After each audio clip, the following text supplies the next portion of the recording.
So you're introducing these characters and these like teams, I'll say that since we're not spoiling, that other people are like, oh, you know, you get like, yeah. I don't want to make like, you're like edging, you know what I mean? Like, oh, yeah, nah, you right. I was waiting for somebody to say it. I didn't want to be the one to say it. Because like. I said teasing, I was trying around you said it. Tease it, you did exactly what they doing.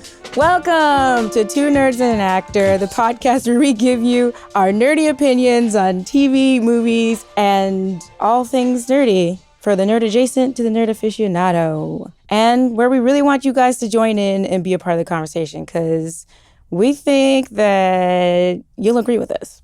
We hope you do. We affirm that you will, you must. Although evidence shows plenty of people do not. Oh yeah, no, the chat is going crazy. I would say to them, to y'all, if you're looking and you stumble across us, you can stop right there. Stop. Stop right there. Pause. Share. Yeah. And today, I'm joined by my Nerdiship host, France Jerome. Yeah, I'm back from the future. And my Nerdnito co-host, Mike Santana. Oh, wow. This is a head-crushingly difficult thing to... I don't know really where do I start? I'll start with hubris. Oh, yeah. And I'm your Nerd Heiress host, Aisha Jordan. You get it? Yes. Bishop, Polaris. Yes. Yes. That's my husband. Now. Right now, specifically. As of now. Right this second. SPOILAE. Yeah. And if you didn't realize, we were talking about X-Men 97. Yep. Yes, Season 2. So, of course, we'll do our no spoilers and our spoilers. So please get into it. We're going to be talking about all the things we liked, didn't like, what changed, things that we thought may have shifted because some writers may have left. They who shall maybe be named. Will probably be named. They may or may not. Yeah. So let's get into it. First, I want to talk about what is the season about. Okay, we're going to start with Mike this time. With our everyman, everyman translation. All right. So Saturday morning, but it's a Wednesday. and you want to watch a cartoon that is colorful, is pretty, has good sound effects, got superheroes in it, but has underlying adult themes running throughout. X-Men 97 is still that show for you. It's still the one. So this season was about a lot of takes on government and also how to heal, you know? A lot of that. If you were a fan of season 1, I think you'll like season 2. But season 2 is different than season 1. For sure. Yeah. Non-spoiler. Okay. Hood translation. Ooh. All right. So your favorite Saturday morning gang is back, jumping people in. The longest possible story as short as possible. So some people is in the present. Some people got flimity flam back into the past. It's a whole thing. The first mutant pops up. He black. Things start in Africa, but they end in like New Hampshire. But they end back in somewhere else. There's a new business that gets built around people. How you do this without spoiling? You're doing a job. I'm doing a job. You're making it happen.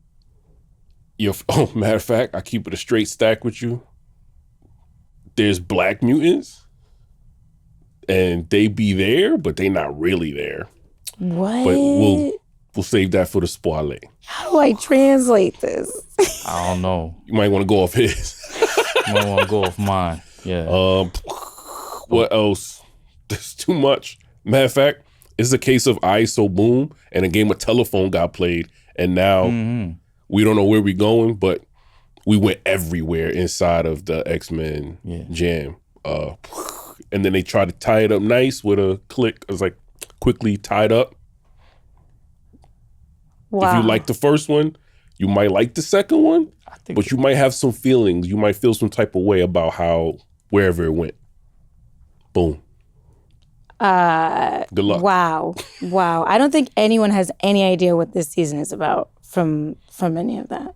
Good. But Accurate. Thank you. I'll try for those who the Good luck. suburban translation. You could try. This season is about the X-Men who have been throttled out into different points of time, following a story between Jean and Cyclops and what happens with their children in all different time periods, and the evil mutant who first came about in the story of X-Men, and what might transpire throughout several different points in time that they are trying to prevent or actually have come true. It's also a story about love and loss and what we do with our friends who have passed on, either in memory or in real life. And faith. And faith. And faith. Yes. Paciencia y fe. That's season 2. Again, I can say timey-whimey. Oh, yeah, yeah. It's totally timey-whimey. Listen, as a longtime fan of like the X-Men, you know, comics and whatever media they're in, there is no simple X-Men story. There are true. none. They're always complex and swervy and, you know. So if there's an X-Men story you can simplify in 3 sentences, it's probably not one of the better ones. So we're going to get it to the no spoilers review. So if you haven't seen X-Men 97 season 2, then keep watching. But if you have seen season 1, are we going to spoil season 1? I feel like... No, season 1 is fair season 1 game. you have to have already seen because... it's been 2 years. Season 1 is fair game. It's been a while. So I guess SPOILAE for that. If you don't remember it, then... Yeah, that's kind of on you. If you didn't watch it 3 times like we did. Like, what's happening? All right, so we're going to get into our takes. No spoilers. Let's start with France. All right. This take is like... Wait. I have to preface that we have dogs. I forgot to say we have dogs. Oh. Yes. Yeah, so in the wide shot, you might see our little doggy Rogue sitting, sleeping, and then Riri, I don't even know. Oh, she's behind me. Yeah. She's behind me. They were running around. They got tuckered out. They were, yeah. So you might see puppies, which I feel like is an added feature. That's an exciting. If you're just listening to this, go put on the video on Spotify, put on whatever on YouTube, watch it, because then you get to see puppies. True. For the visual. For the visuals. Yeah. And also, we have so many fun facts that like pop up on the screen that people are not seeing when you're not watching it. So watch the video.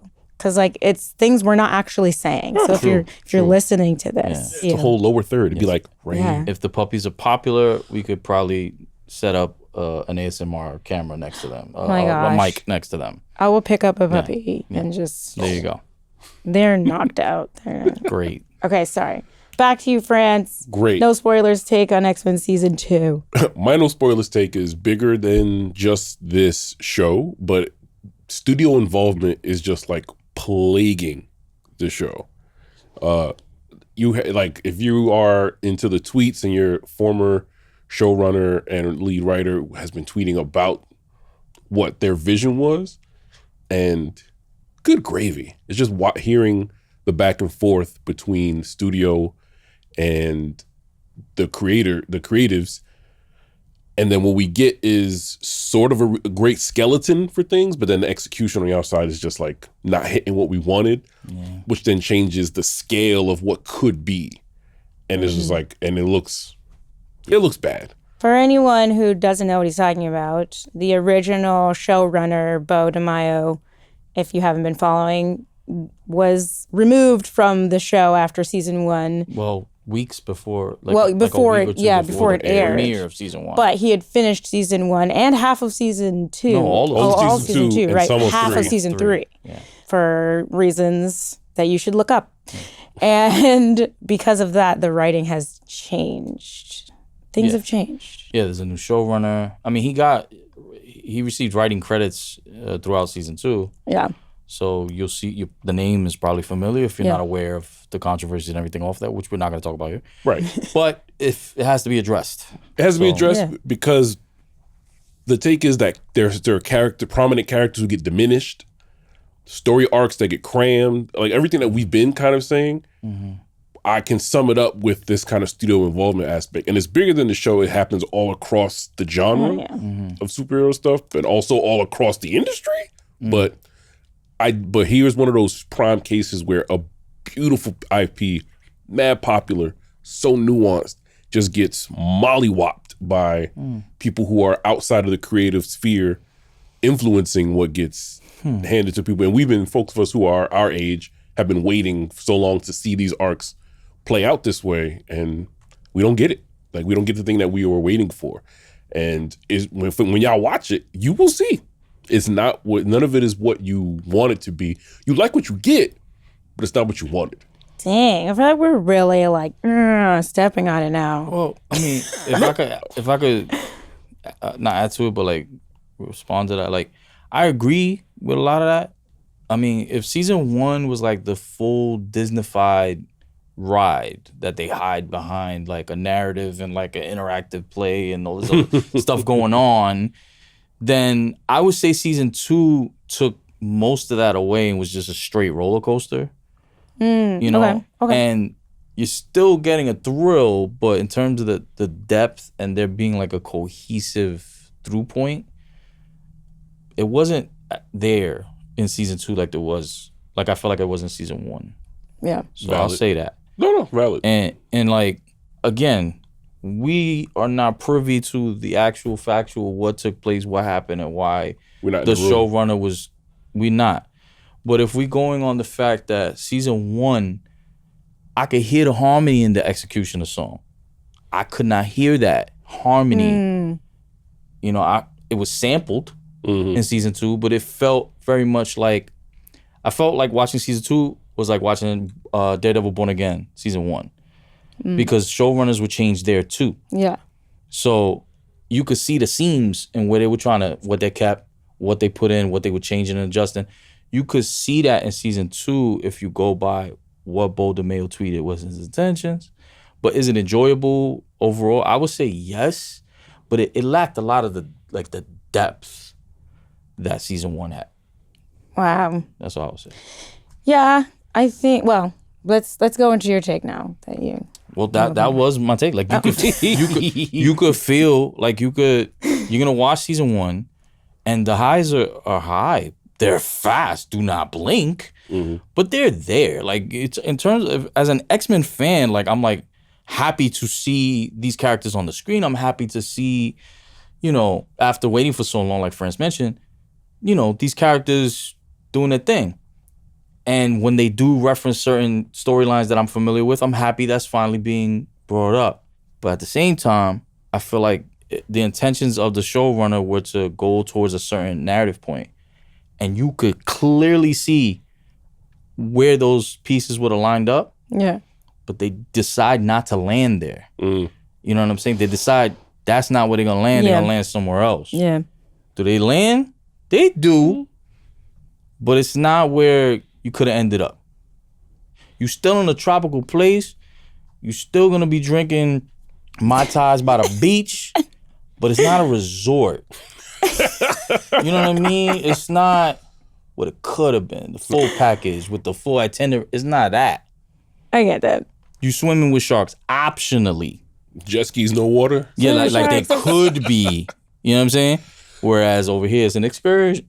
Yeah. Yeah, I was I'm going to just say, saying. swimming with sharks, that's an excursion. Yeah. It's like you choose that. If you do it Yeah. in a controlled environment. Yeah. You just swim with This the didn't sharks. feel like that. This did not feel like that. Okay, I think we all have like a very similar take. So interesting with who people agree with. But I think for me, the season was like a transitional season. And I liked it very much. I had a lot of fun, and Rogue is my favorite character. So everything I feel like is always linchpinning on her in this series in a way. I guess at least her emotional connection to many of the characters. So I loved that.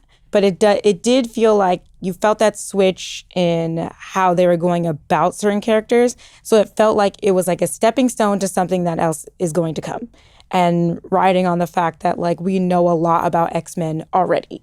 So like the question I guess is like, is season 2, was it really made for like the fans or the knowledgeable of X-Men? Because I feel like there's a lot that went on that, like, if you didn't know, you don't know. The pacing would indicate to me this was made for fans. But it's like, we're not stopping the car, Jimmy. Like, we are driving through state lines, but we are not stopping the car. So you see certain checkpoints like, oh, I know those characters. Cool. You know, like, we're not stopping. Stopping is the payoff. I see what you're saying. Right. For us who spent thousands upon thousands of hours reading it. To Mike was like, so without that, it is very, very Is it enough just seeing it? But that's why I just said, even for a moment. it's you know? a wild tease. I ain't gonna hold you. but that's why I said It's it's a a transitional season. So you're introducing these characters and these like teams. I'll say that since we're not spoiling, that other people are like, oh, you know, you get like, Yeah. I don't want to make like you're like edging. You know what I mean? Like, Oh, yeah, nah, you right. I was waiting for somebody to say it. I didn't want to be the one to say it. because like I said teasing. I was skirting You around said it. tease it. You- You did but, exactly like- what they doing. You didn't stop. You just you like, at the reference. but like.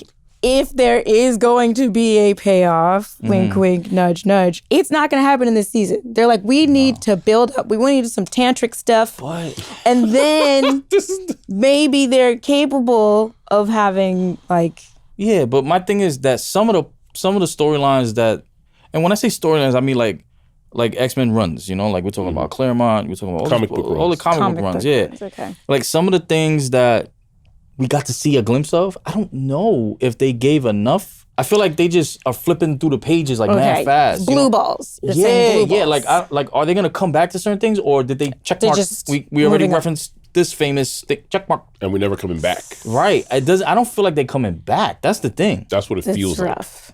Yeah, I don't see them going back. All right. Well, I want to do a little bit of our like things that we liked because we talked kind of around like the makeup and the writing and all that Right. stuff. We But let's could be get into more a specific little bit more without- specific. Yeah, that's fair. Okay. So I want to say like things we like liked, didn't like, and then like the nerdy things. So things we like are like mutations, right? Mutations. I know what you're talking. You know I think what I I know mean? what you, yeah. Mutations are things we liked.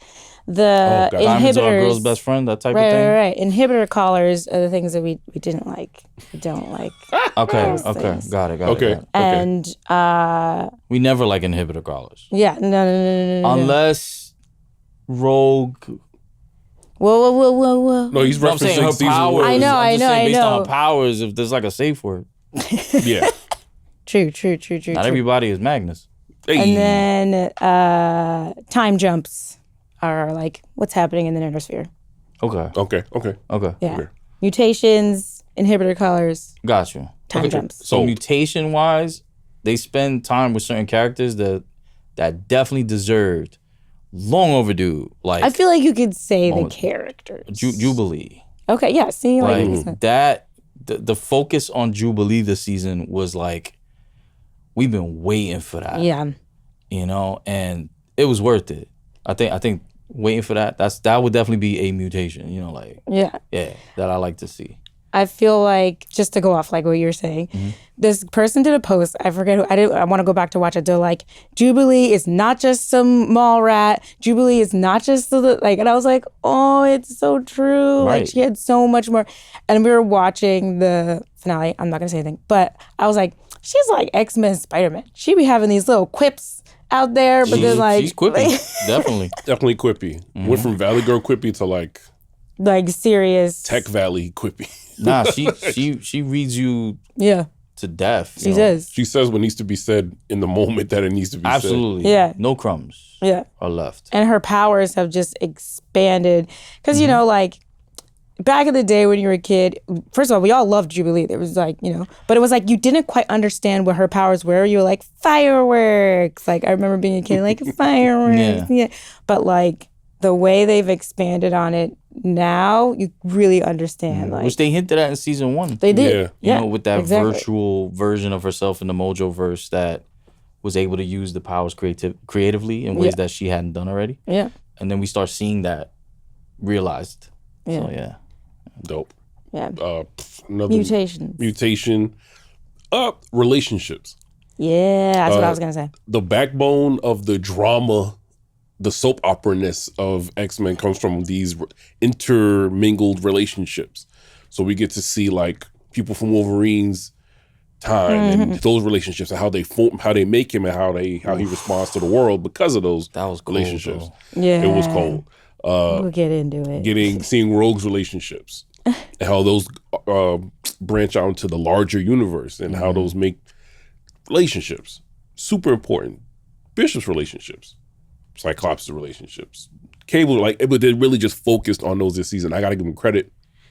That was done because for me, that's the juice right there. Yeah, because it fuels all the arcs. Yeah. So try not to spoil the same. I know. It's good. But for people that don't know, X-Men, they usually have that teenage angst, soap opera-y, like messy. Remember how they had the electric guitar in the original one and stuff with half of the people? Yeah. A very special episode of X-Men. Yeah, those moments absolutely are like connective tissue for, everything. Yeah, things pop because of it. And now there's, if it's a transitional thing, they just filled it with all the relationship transition that they're going to need energy to pop off into another season. I hope it's a transitional season. It's not just like, we're going to do this again season 3. Like, that would be wild. One can pray. Strap in. Like, yeah, do it again. I think Mutations for me, it's along the same lines of like relationships, because I also, relationships and lore. As everyone knows, I'm a very story-driven person. I love lore. Like, I want to get into it. So, like, seeing the lore of, like, first mutants, how they connect to bigger beings in the series was really exciting to me. And just, like, what is the word? Like, the change between a mutation and then, like, a power. Like, does that make sense? Yes. Like the powers that are around and the mutations that people have, and like how they get used for different entities and stuff like that. Yeah, the expressions. That was like the hardest no spoilers thing. Yeah. Good job. Like, that was really tough. Nah, you did it. The fight scenes were really cool. Choreo was tough. Yes. Yeah, they kept that and spoiled. improved. I would say they improved. Yeah. Even from season 1, they were pretty good in season 1. The expression of powers and stuff like that. Yeah. In the fights, I thought that was really cool. Mutations. I mean, all right, we got to is speed this up. Mutations. Okay. Yeah, on to inhibitor On to collars. inhibitor collars, things that we didn't like. This is rapid fire. Rapid fire. All right. Okay. Inhibitor collars would be. Without using my take, would be there are characters who I feel like got propped up in season 1 who didn't get a payoff in season 2. I'll say like you can say the characters. I feel like it's fine. It's not spoilers for what happened. It's just true. Like it's Bishop and Storm and Forge a little bit actually too. Yo, Forge OD. Yeah, because he's in they add him to the opening. Yeah. But he don't do anything for like 3 episodes. They added that to his screen time. Where is he? And then he don't even do nothing when he does something. So it's literally, like, what are we doing? And then he gets to use the thing that's from the intro, but it never pops up. We don't get to see only a little bit.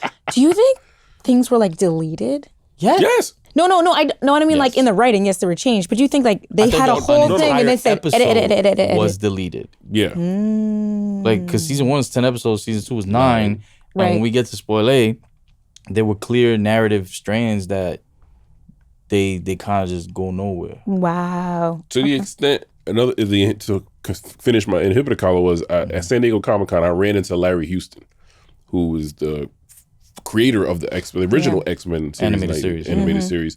And I was just like, tip of the hat, thanks for your work. And they were like, the last couple episodes, we're gonna knock your socks off. And immediately, so in my head, I'm like, okay, they're gonna run on this onslaught thing that we've been thinking about, and then to see how things play out. I love how you're doing this in the no spoilers time. Oh no, I am. It seems like whatever original directions or ideas they had shifted even from Larry Houston's understanding of things. I see. Yeah. And I was like, oh, which then feeds into how characters are shifted around in their representation. I was like, I needed more Storm, more Forge. Yeah. Forge and Storm had a whole ass relationship. and they're not even in the same I know. on the screen at the same time. They only talked about it for 2 lines Yeah. in episode 1, and then it never got brought Right. up again. I mean, It was deep too. Like There was characters that we he saw. brought her powers back. Yeah. Like it was a 2-parter. yeah. Yeah. You know what I'm saying? Anyway, yeah. So the inhibitor collars yeah. stuff that need to get touched on better. Yeah. I think my inhibitor collar, and I can't do much because no spoilers, but like the 2 other teams that show up, I feel like that was too much. Not that like I don't want them there. I do, but I think it was like kind of on the same thing you're saying. Like I don't have enough time. Yeah. I'm like, okay, there's everybody fighting each other. What's going on here? Like they were like setting it up to help me understand. Even if you already know, I feel like this setup in it wasn't very. The fact that they forced the issue was a factor for you. Yes. If was they my forced inhibitor it, collar. and then they forced it. But another factor that weighs in for me was that there's some people who don't even talk. I'm thinking in my mind, I'm like, Yeah. That's what I'm saying. there's some characters from these other teams that don't even talk. But here's the thing. Not I a think they line. were doing it because, like, in the originals, that kind of thing did happen. A lot. Yeah, it happened Yeah. a lot. But because back then you have like 22 episodes, right? You have like True. 22 episodes to be like, whoa, who is that group? Where do they live? What do they do? And you get interested in it. And back then, it was enough to just see that character one Exactly. time, like in the background. Yeah. And then like you find out, oh, that's his crew. Oh, cool. Like, so I think they're trying to bring that feeling back, but there's not enough time. 8, 9 episodes to like. It might have been if there were 10. My inhibitor collar, I guess, would be. Well, first of all, I was happy to see a lot of Psylocke. If you like Psylocke, Oh yeah. That was Archangel great. too. That's the mutation right But my inhibitor collar would be. Hell yeah. My inhibitor collar would be the fact that, I mean, the villain development in season 1 was done so well that for season 2, my hopes were very high and probably too damn high. Given who the villain was. Yeah, we knew off rip who the villain was meant to be, there. Yeah. and they did a good job on the front end, but they didn't really do enough with it after that. Yeah. So Their focuses got like all over the so I would place. say that was like an inhibitor collar for me specifically, because I tend to, if you can't tell, I tend to favor the villains of a lot of stories, and I ain't get too much of that Yeah. this season. Okay, I think we should save the nerdy stuff For the spoiler, for the spoilers. Yeah, because we're trying real hard right It's now. a lot. I think It's we're a gonna lot. need to get It's into it. deep. I already messed up, so. No, I think you did good. Show my hand. Yeah, we did pretty good. I think named characters, but that's fine. oh, we didn't even rate it. Oh my god, we didn't rate it. Okay, what the whole season? What do you give it? How many Heartstones do you give it? What those? That's what we call them. Yeah, Those things. that's what I say. We don't even know what I those don't know were. what it is. Yeah. Celestial heart. How many Alright. celestial Heartstones? Well, they weren't do you death give it? seeds because that's what was in. Yeah. All right. But anyway. yeah. All right. So Heartstones. I still give it like an 8. I give it like an 8 still. You know, I enjoyed it more than I hated it. But yeah, 8. I agree. I would also give it an 8. 8 is solid. I enjoyed it. I had fun. Like I said, I love the storylines and the lore. I think my rating would change once I saw what happens in season 3.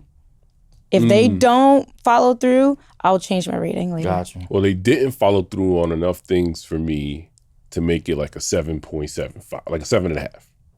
Okay, Yeah. that's fair. All right, let us know what you rated it, and we'll catch you next time. Word. King face. We'll be right back after this quick break.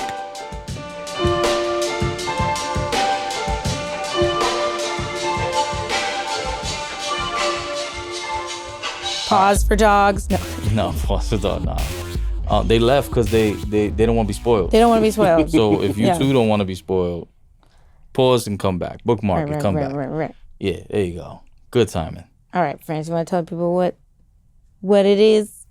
Oh, right. So listen, SPOILAE. It's a throwback reference to Dipset joints when they used to be like in Harlem when the police was coming, they'd be like, Squale. We say SPOILAE. Yeah. And who's gonna run it this time?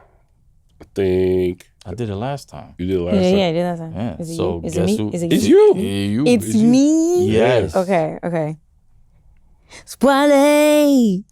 Right. So now that we said it, That was 80s. Yes, it That was. was 80s. I saw it. I heard it. I felt it. it's giving. from there. It's giving Jubilee. Thank you. I know whenever I wear these earrings, people think I'm Jubilee. So Right. So now that we said it, that means that from here on in, spoilers on deck. So We are going to be extremely specific. so specific. So if you have not seen season 2 of X-Men 97, I'm gonna recommend you actually don't watch this section.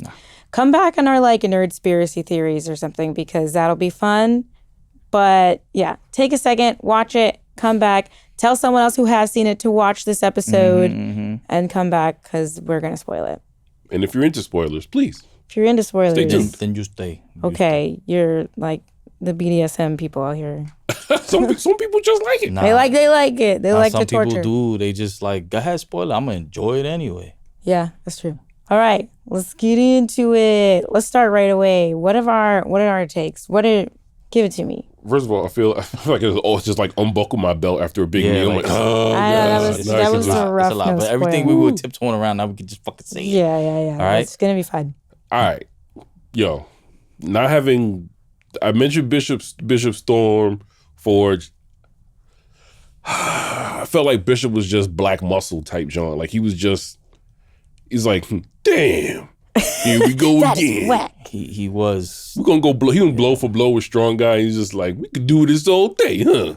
It's just like it was too. The streets were my danger room. You know what I'm saying? It's too mindless. It's too mindless. He just recovered from the Jerry curl, got the high top fade. Okay, but is anyone in the writing room a person of color? No, I don't know.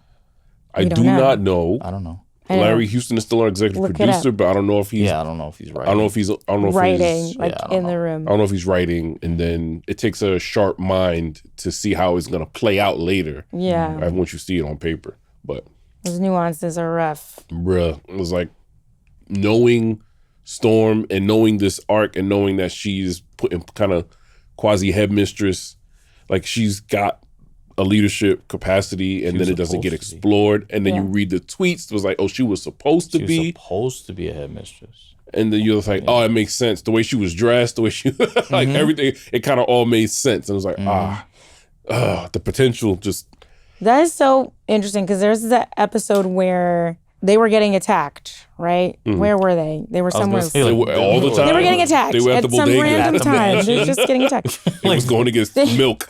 No, but like Wolverine and Storm and people were still back at the school. And they were like, we should go help them. Like, Oh, this yeah. is when Danger. Oh, yeah, the right. danger room, When the danger room became danger, real. yeah. Became, yeah. They're like, we should go help them. And I was like, oh, snap, Storm. Yeah, I was like, wait, why isn't she there? right. So like those are the moments that you realize. Wolverine was there. Yeah. His nose was there. You ain't smell that something was wrong. Like, We gotta go.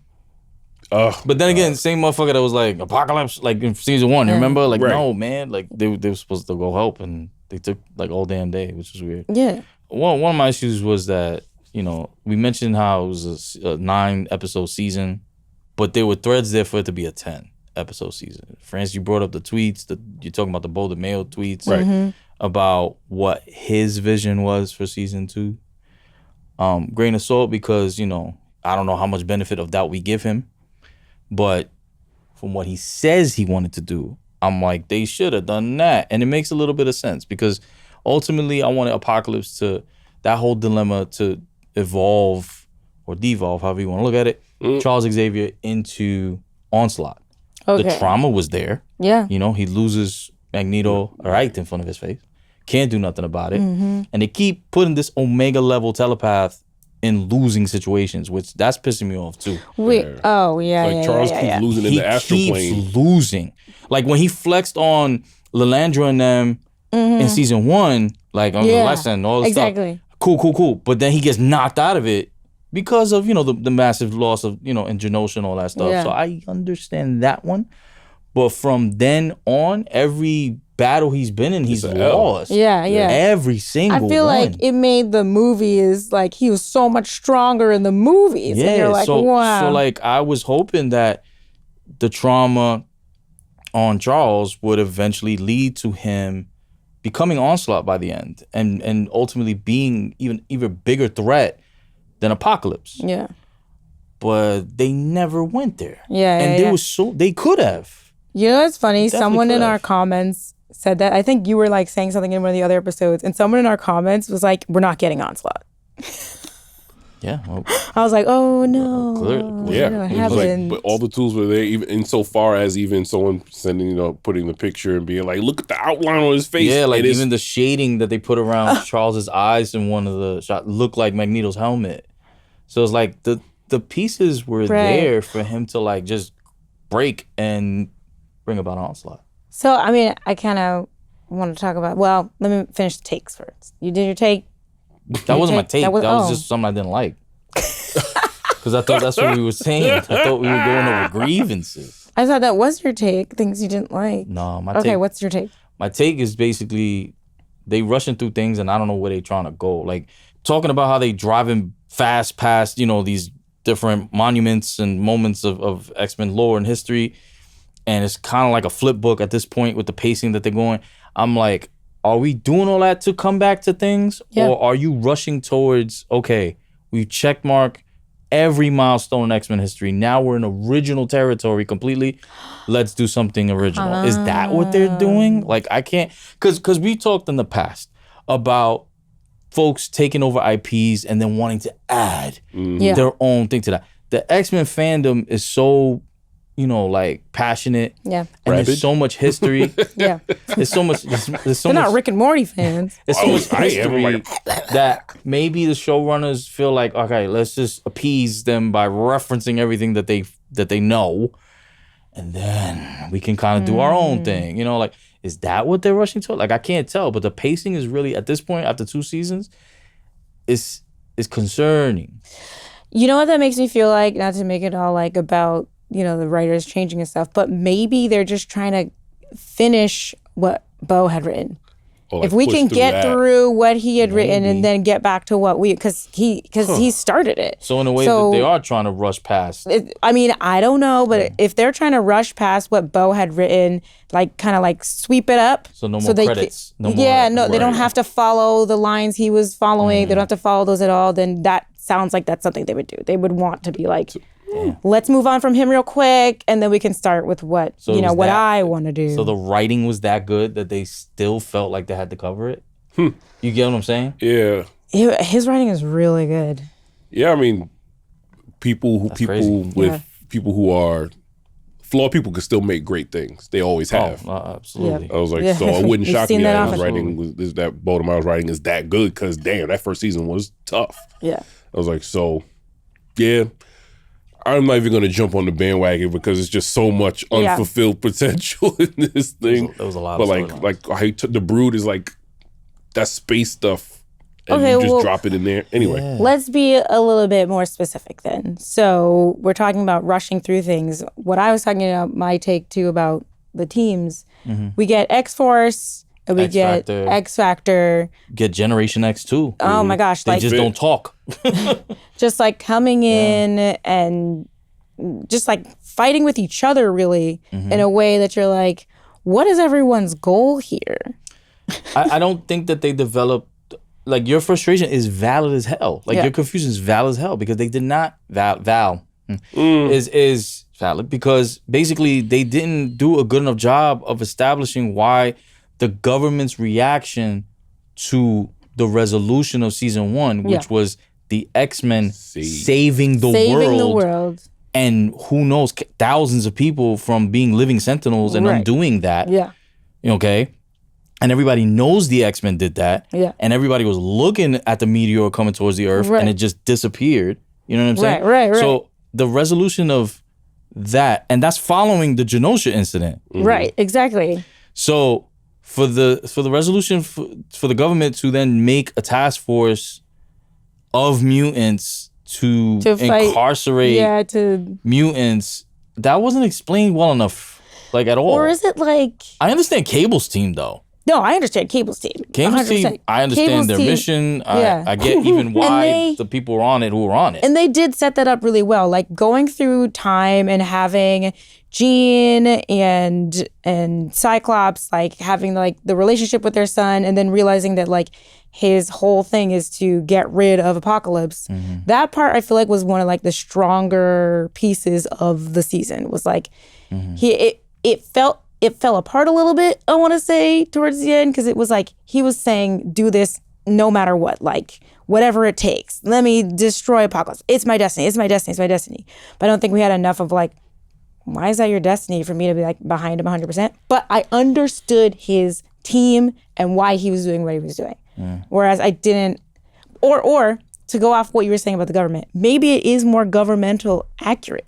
Because that doesn't make sense. The government would be like, you know what? It is the mutants' fault. Even though they were about to get genocide, it is the mutants' fault. We need to contain them. It's all their fault no matter what. The ending would agree. The post-credit would seems definitely kind agree of with accurate as Yeah. to what a government that is misguided might do, I guess. But even then, the relationships aren't even explored. Like the leader of X Factor is Cyclops' brother, but that They conversation still don't know. They never didn't talk happened. about that. And Yeah. and I like how they handled it in the original, which they met already. Yeah. So if this is a continuation of that, why is that not a They thing? still haven't addressed it. For whatever Yeah. reason, it's weird.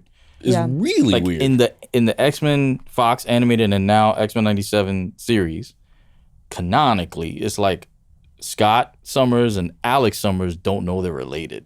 yeah. Like they've never had a scene where they address each other as And we've met Corsair. We met their dad in the first season yeah. during the Phoenix. It's like, what is happening? Yeah. Yeah. And Cable didn't even call him Theo or nothing when they teamed up at the end. He didn't. Es un falta de respeto. Yeah. Like it's good, but anyway, but oh my God, sorry. The unfulfilled. It's a lot. It's Yeah, yeah. draining. It's a lot. So Even Gambit, like they hyped Gambit coming back as Death. So we all kind of knew that was going to happen. yeah. But then he comes back and like nothing is explained. Like he's just Apocalypse's body is like right, and then Gambit starts turning things his card deck into tarot cards, which is cool. That was cool. That was cool. But then nothing after that it makes sense at all. Like why he put that thing in Rogue? What the fuck was that? What was that? Only for it to be anyway. So going back to mutations, inhibitor collar, Body time slides. jumps. That's What are what- those things? So mutations. What did we like? Because I feel like we're giving a lot of criticism, but like, what did we like? Oh, I mean, I said I like the fights. I said I like the Jubilee episode. He said beautiful gowns. Yeah, I mean, I'm a Cyclops like fan. Like he's my favorite X-Men. So, you know, on the front end, he has some cool moments. But let me see what else I like. I like I like that we got to see Chamber, but he ain't say nothing. But I like that we got to see him. Polaris. Yes. I loved how they handled Polaris. She was great. That was cool. I was happy to see Colossus again. I was and then like the way you see Colossus, I Yeah. loved that. And then lastly, because everybody want to talk about him, I loved Nightcrawler this season. yeah. Like Kurt was, he's the spirit, he's in the soul of the X-Men. So I like how they handle him too. I don't agree with how they handled him, but We're he had getting lots of to- moments He had to great make moments. that ending hit. Yeah. Let's see. Mutations. I keep. There's something that's mad grounded about this show. For first and second seasons, mad grounded in the science of things, in the physics of things, and because those are the things that make the feats of like powers yeah, happen. And they really land on those. For Cyclops to like OD blast and Cable use his arm to refract it, because his arm is shiny and it like refract it and it breaks the floor. It hits Jean in the head. It was like, I love those things. For Bishop and Strong, got to go blow for blow, bar for bar, and knowing that they both have absorbing and I like that. It keeps. Right. I like measuring things out. It's annoying to see all the different costumes.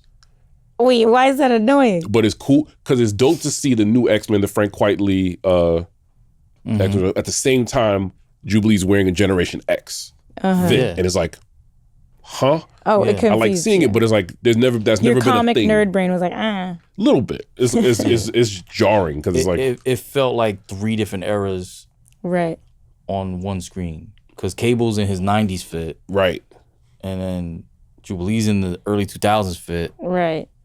and then the X-Men are in the new X-Men Okay. fits. Okay. So it was So you know like, what that feels like? It feels like this is me and my like producer, writer brain.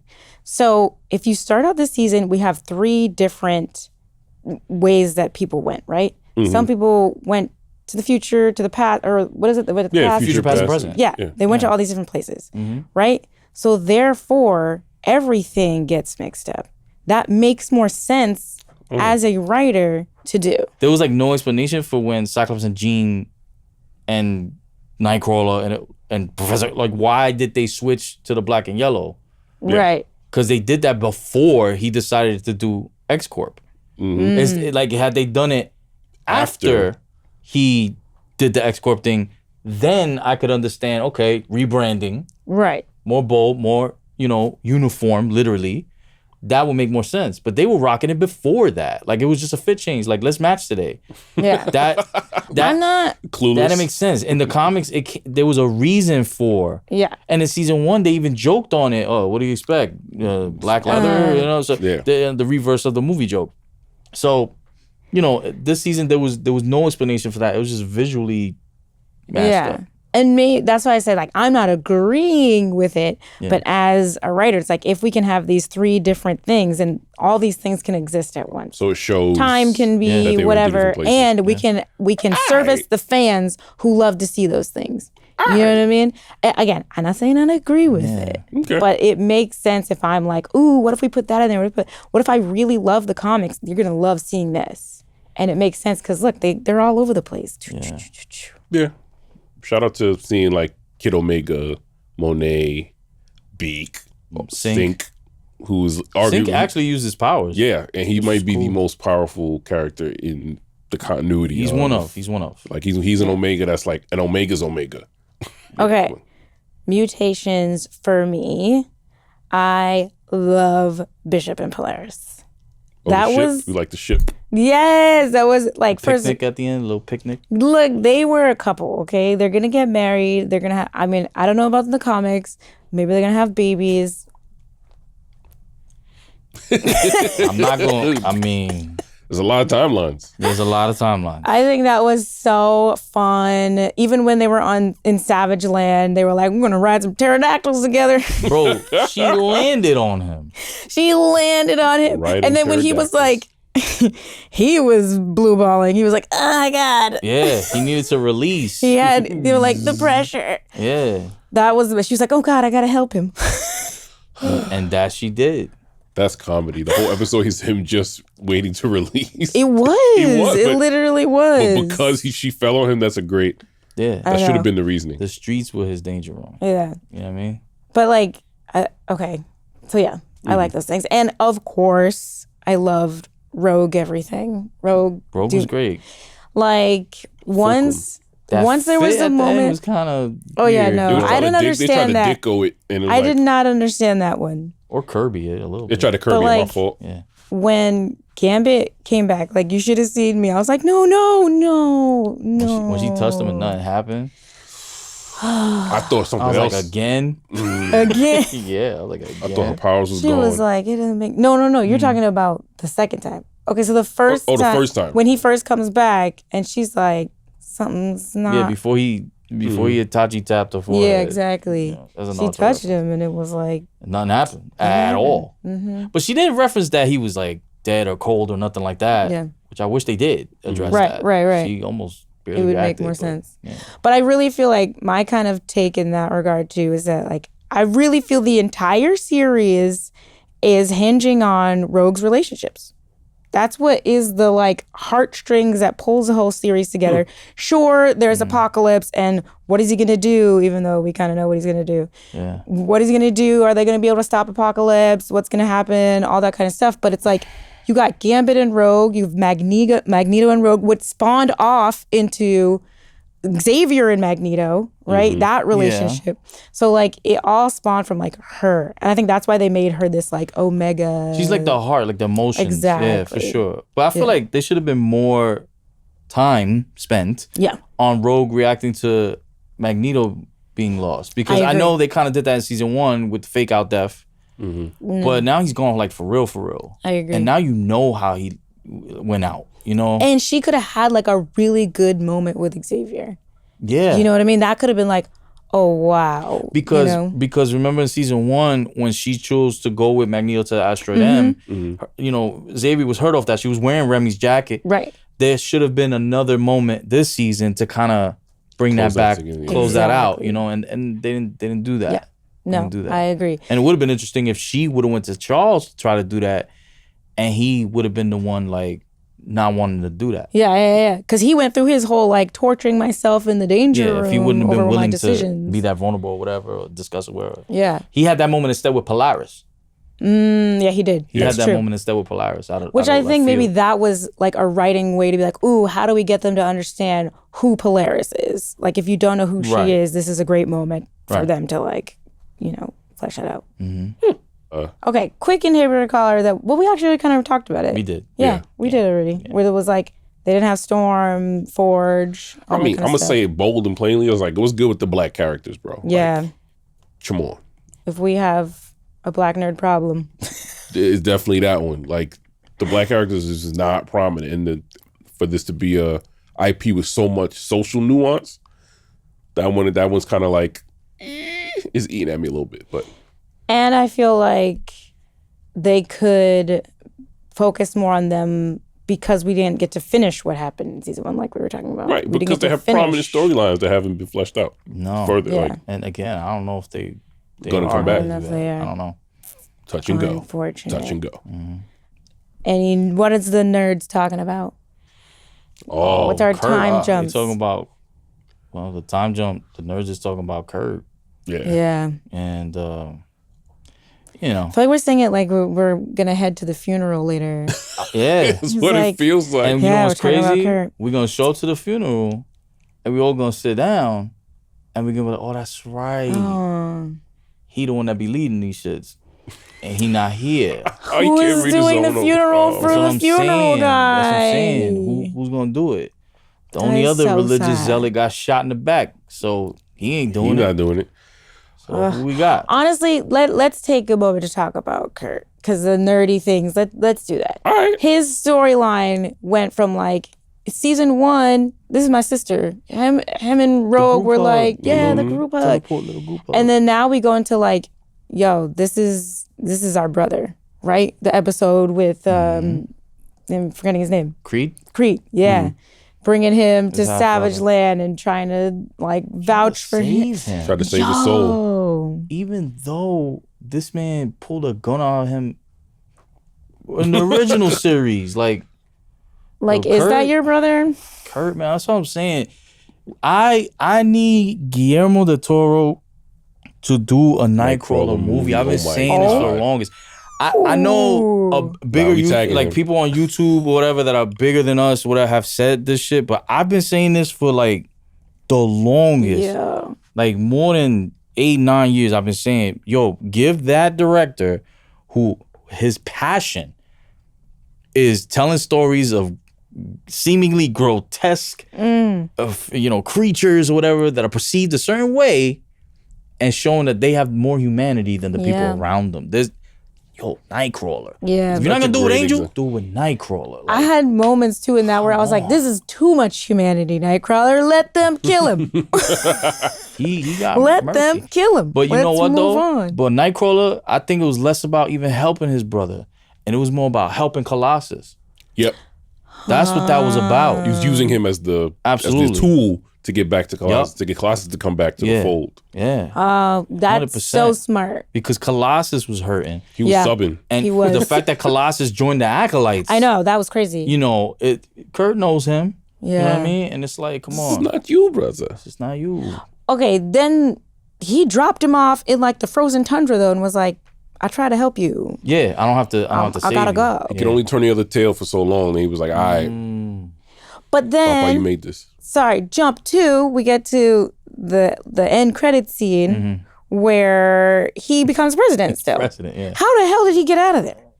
I don't know. The Marvel Universe be electing Norman Osborn. The Friends of Humanity pulled up. They be nominating Graydon Creed. But like, how did he get out of the frozen tundra? He was like, let me call an Uber. Oh, yeah.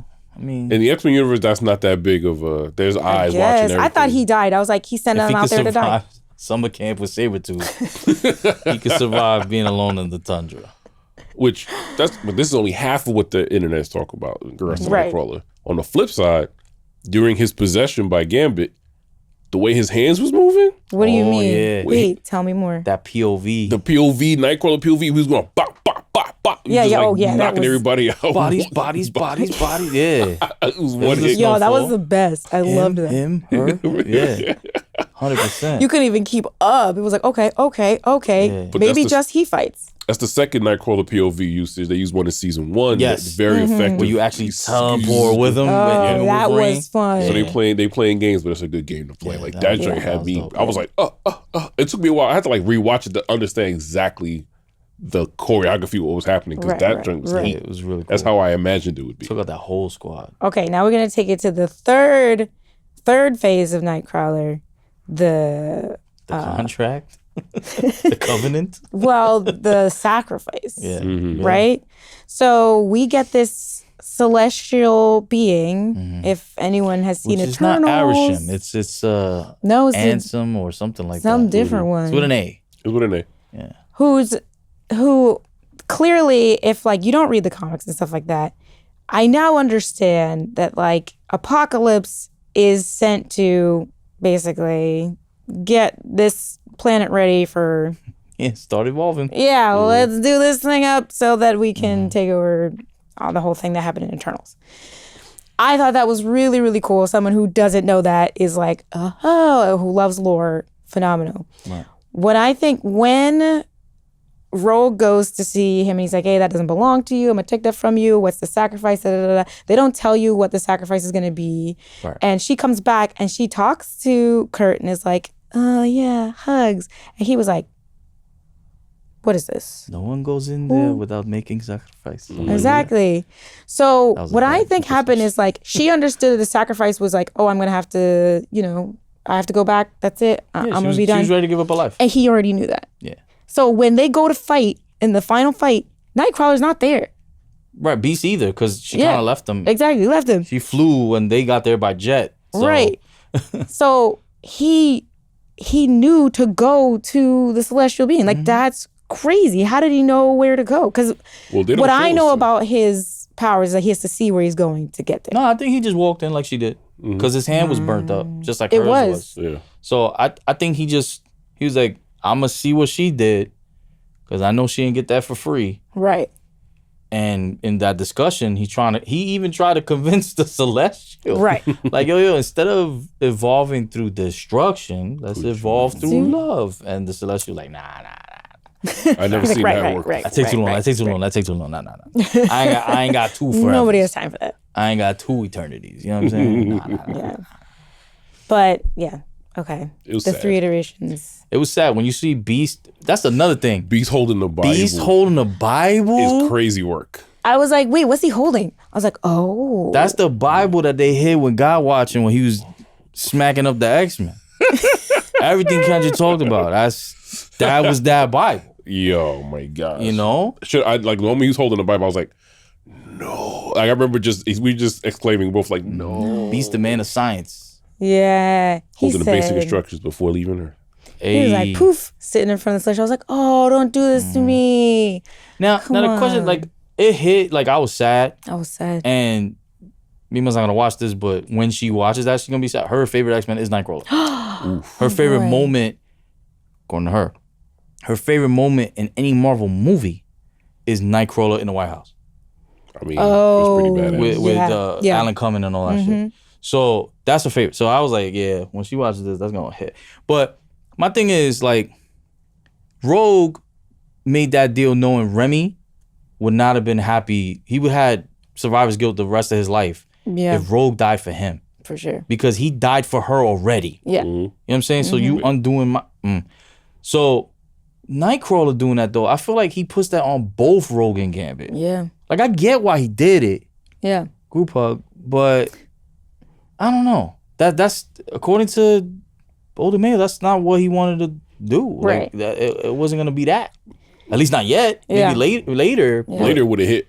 It would have hit with more. It's giving for me Phoenix Saga. You know, in the originals, the Phoenix Saga happens like for like 80 million episodes. Yeah. It's constantly a Phoenix Saga. So I feel like maybe we're bringing that to Nightcrawler. I don't think he's dead. I think something else is gonna happen. It's the X-Men. So like, who's dead? You know what I'm saying? Like they come back, and here's the thing, the deal that they made, like Rogue made a deal, and then she got powers and went and took the thing out, blah blah. Who knows if part of Nightcrawler's deal is to show up at some point In the future. to That's do what something. that's what I mean. But then still, you know. It who was knows? funny when she came back. First of all, I was like, why is she wearing a Wonder Woman costume? Yeah, it was a weird Like, getup. what the heck It is was a that? weird that. But didn't make then sense to like, me. I guess she touched Remy or something. Mm-hmm. And you were like, oh no, she lost her powers. I was like, what? No, That she was the could sacrifice? Why would he want her powers? Yeah. Yeah. I realize now that her costume is supposed to be an external costume. Oh. I guess. I think about the art style, like, oh, I guess it's That makes sense. That makes an sense. external costume. It had like a cosmic, like there was like a trail. Yeah. Behind, Yeah. like you mentioned And the the curve glitter- and stuff. Yeah. Yeah. All right. That was my Nerdspiracy theory, by the way. Nerdspiracy theory that Kurt is not dead. I feel like we all contributed to that one. Yeah. It's yours though. It's I kinda yours. like- It's yours. It's yours. kind of You brought it inspired us. in. Yeah. Yeah. But yeah, I really feel like they're going to keep working with that. Like he's going to come in and out different places. Maybe. Do you think they're going to do this Phoenix Saga?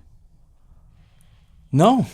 I don't know. There was no reference to her being the Phoenix this season at all. It There was won't- for Rachel. There won't need to be. They dropped Rachel, obviously, and her code name is Phoenix. And Kid Omega's there too. So, but there's room for like we've seen Captain America, so there's room for an Avengers versus X-Men kind Yeah. of thing, which leads into the next chapter of the Phoenix. And that might be Avengers vs. X-Men might be where they're leaning next Yeah. because the government is going to be going after Mystique, Oh, yeah. and Mystique is going to be messing up the government from within. So if with Robert Kelly, if Steve Rogers was reluctant to go to Mexico and help Rogue before, Right. now he's going to be ordered to go and apprehend those muties and all that stuff, you know? So Nerdspiracy theory here, are we literally going to get a crossover? Like, I know we said that They've been crossover there. moment. They were there already. But that was like a moment. Is this going to be like... We've seen Captain America 3 times now. Mm-hmm. We've seen Iron Man once. I think there's enough there for them to just... And the X Factor was like the soft launch of the government Involved. utilizing Right. a super team. Yeah, so... Yeah, I think that could happen. Okay, other question. Do you think this is going to connect to the movies? Good question. We were talking about that before. We talk about it. There, oh my God! I pray that what's not happening is they're rushing through all the publication history stuff to get to MCU synergy, which would be Yeah. so annoying. But it's also in line with everything else they've done. Yeah, we were talking before, and I was like, are they rushing for that purpose, or like is their intent for X-Men 97 to be the starting point for like new fans of people that aren't familiar with X-Men? Or do they want folks to just go straight to Go the into it. MCU, and now we have, spoiler for Brand New Day, Spider-Man, Sadie Singer's Jean Grey, so Right, yeah. I gave it a pause. So do they want that to be the jumping off point for people to understand X-Men? get Or do they into want it. X-Men 97 to be that point? And then I remember after season 1 of X-Men 97 that, my nephew Ruff, Ruff, his theory was that they were going to make the X-Men 97 group live action, like Real Boy Them. Yeah, I thought, Like that's what it felt like. well, Like they could do that, we prophesized Deadpool being how they would bring mutants into the MCU in general, and that happened. And for the Real Boy, it has some legs. It has some legs. Miss Marvel probably beat Wade by a hair. smidgen. Yeah. Well, introduce with mutants, the introduce rock music. X-Men. True. True. I don't think they're gonna do it. No. I don't think they are. Yeah, No. but like story wise, it could be still the same. It was to your point. Like, Yeah. Are they gonna use this sex team and continue it like live action? Right. He thought about that after season 1. I would say after season 2, I think it's even less likely. Yeah. You know, I just feel like this is greatest hitsing. That's not a word. I feel like this is greatest hits of X-Men. You know, it's X-Men Gold. made primarily for fans, and for folks that aren't fans, there's enough action, great animation, great music, and these poppy moments, these one-liner moments, meme-ish type of moments as well. That Kang face, that will be used by me for all time. I already seen it in I will. already seen it in the Sphere. As a matter of fact, we should use it as the last image scene of this episode. Bet. Because, you know, that's the most I'm out. Looking devilish. I am the fuck out. That was the best. This is your timeline. He was like, Ain't got nothing to do with me. Keep this era. Yeah, Yeah, but that's the not thing. out the door. Because he knew, he was like, he saw the one thing that happened that he knew what was going to happen for this timeline. He said, oh, never mind. Yep. I think we've exhausted the Nerdspiracy theories that we can. For this, yeah. For this, who knows what's actually going to happen? Nah, we don't know. We just know we'll get a season next year. We are getting another season. There will be a season 3. They greenlit a season 4. And it will be written by these people who wrote What If. Right? The directors, the showrunners, the same guy who did What If. Well, thanks everyone. Check out our takes. See which ones you like the best. Vote on it. Let us know who wins, because I also want to know who wins. We kind of like pretty much agreed, so that's going to be a hard decision for y'all. So it'd be like that sometimes. yeah, good luck, and let us know what you thought about X-Men 97 season 2. Yeah. Two Nerds and an Actor is produced by Wonder Studios and Desta Wonderad. And by us, Aisha Jordan, France Jerome, and Mike Santana. This episode was edited by Darlena Chiem, and our theme song is composed by Stanley Borbora. If you made it this far, then you're the person who sits in the seats and waits for the end credits, so enjoy this deleted scene now.